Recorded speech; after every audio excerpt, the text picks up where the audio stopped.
Zoom backgrounds enter a whole new era of cool. Wix launches a new company that competes directly with Zendesk, and product teams are now revenue teams. That and more on this week's PLG123. Let's dive in.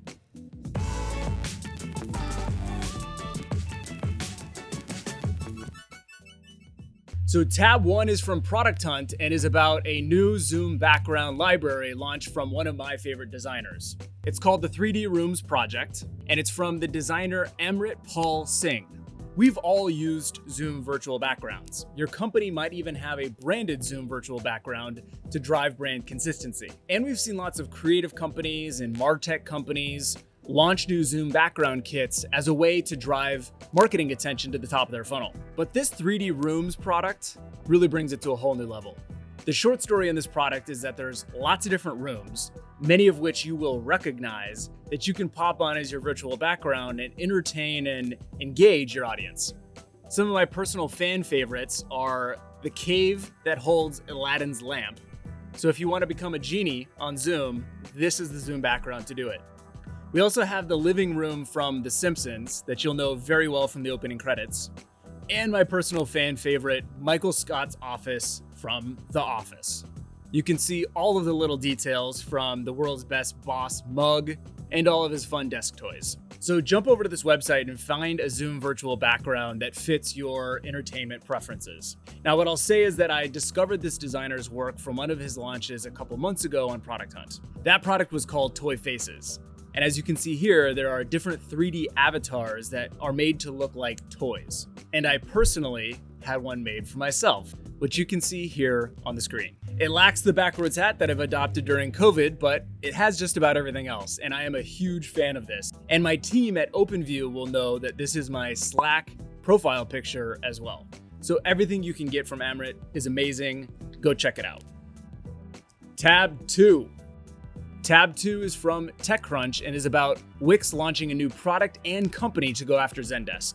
We all know and love Wix. It's the friendly website builder that you've probably built something for your company or for a side project on in the past. And Wix is an incredibly impressive PLG business with hundreds of millions of dollars of ARR at this point, and tens of billions of dollars of market cap as a public company. And just last week, Wix announced that it launched a new product and a new independent company to go along with it. And that's called Wix Answers. Wix Answers is a help desk solution. And Wix specifically points to some of the unique challenges that they faced as a business given their breadth and scale. They point out here in the TechCrunch article that they have over 180 million customers. That really underscores the fact that in PLG, businesses no longer serve an individual small segment, but can really be these mass market products. And if you think about the way that help desks were originally designed, they were this ticket-based support system in many ways for a much more finite number of customers. The average enterprise business has hundreds of customers, maybe thousands of customers, maybe in the most extreme example, tens of thousands of customers. But Wix has not only millions, not only tens of millions, but hundreds of millions of individuals that they have to support and interact with.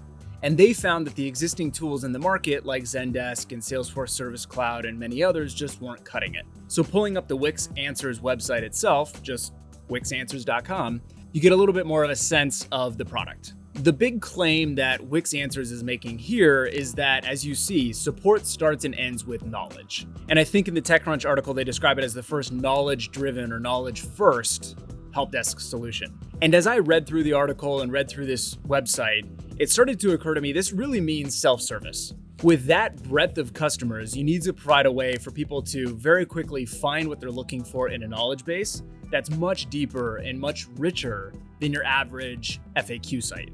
And you need a means to build that knowledge base over time as more questions pop up and more answers are given and discovered, and your team starts to realize what answer is best suited for which question. So Wix Answers is both that query-based knowledge base, as well as an intelligent in-product aid that will pop up tooltips that you need to know as you're navigating through new sections of the product. And obviously on the back end for the agent experience, it is a full help desk solution as well. They've sought to do away with individual tickets and more focused on all customer communications in one stream so you can see the entire context and history of an interaction with an individual customer.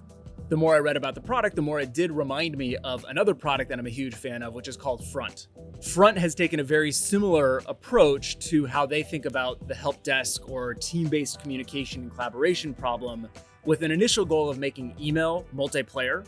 But now they've added in many different streams, many different communication channels, and really created a full omni-channel customer support solution. So go check out Wix Answers, go check out Front, and figure out if your business needs a new help desk.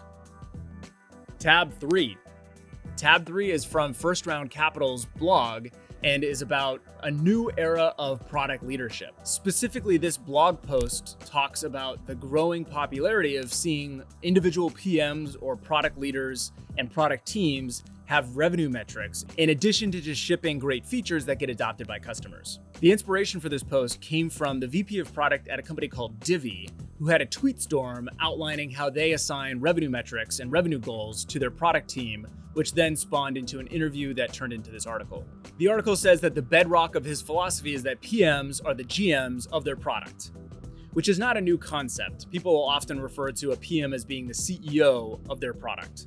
But it doesn't necessarily mean everything that a CEO would normally think about if you are truly the CEO of a business. If you're the CEO of a business, you don't just think about the product, you also own, at the end of the day, the revenue number, and the buck stops with you as the leader of the business. So similarly, I think Tyler here is looking to extend the definition of what it means to be the GM of your product or the CEO of your product, to not just be that you're the primary owner, but really that you own revenue metrics and business outcomes in addition to shipping features on time and making sure that people actually use and like those features. Just to rifle off a few things that I found interesting in the tweet storm, the first one is that PMs own an actual revenue number for products. Sometimes it can be individually, sometimes it can be in concert with revenue teams or growth teams as well. And it's not just a goal that they have, but they also have variable compensation like a sales rep would have based off of those targets. And we see outlined here what's increasingly becoming popular within the product-led growth world, which is that marketing might own the very top of the funnel up through to sign up.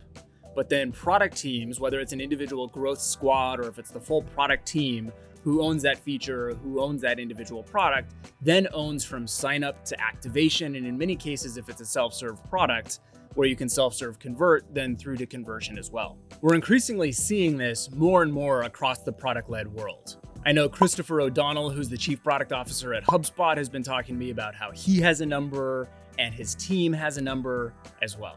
And I think that this will continue to be a growing trend where individual PMs and VPs of product and chief product officers are not just thinking about the features themselves and the pixels themselves and the NPS and the CSAT scores, but also, did I hit my revenue goal or not? That does it for this week on the PLG123. Make sure to follow me on LinkedIn for more daily PLG content, and stay tuned for our weekly episode drops of the PLG123 coming at you one tab at a time here on LinkedIn. Hope you guys are having a great week, and take care.